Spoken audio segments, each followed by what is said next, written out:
ഇന്ന് ഉയർപ്പ് കാലം 4-ാം ഞായർ. യേശു നല്ലിടയൻ.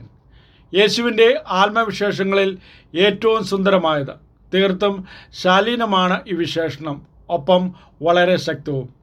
ചെന്നായ്ക്കളുടെ മുന്നിൽ നെഞ്ചുവിരിച്ച് നിൽക്കുന്നവനാണ് ഇടയൻ. അതാണ് അവൻ്റെ നന്മ.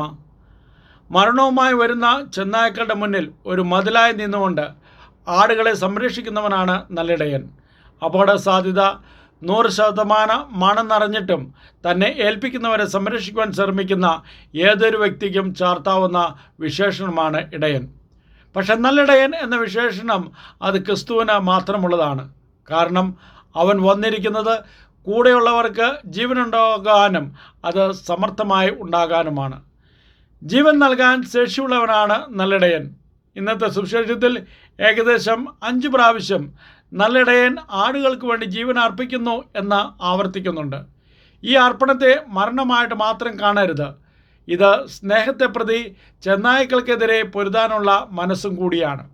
ഈ ജീവാർപ്പണത്തിൽ കീഴടങ്ങലില്ല, പിടിച്ചെടുക്കലുമില്ല. കാരണം യേശു എന്ന ഇടയൻ ദൈവമാണ്, നിത്യജീവനാണ്. അതുകൊണ്ട് തന്നെ അവന് ജീവൻ അർപ്പിക്കുവാനും അത് തിരിയെടുക്കുവാനും അധികാരമുണ്ട്.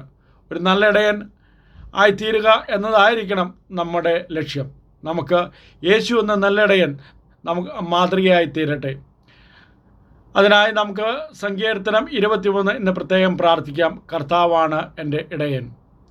നമ്മുടെ അടുത്ത ആവശ്യം കൃപയും പിതാവായ ദൈവത്തിൻ്റെ സ്നേഹവും പരിശുദ്ധാത്മാൻ സഹവാസവും നാം എല്ലാവരോടും കൂടെ ഉണ്ടായിരിക്കട്ടെ, ഇപ്പോഴും എപ്പോഴും എന്നേക്കും. ആമേൻ.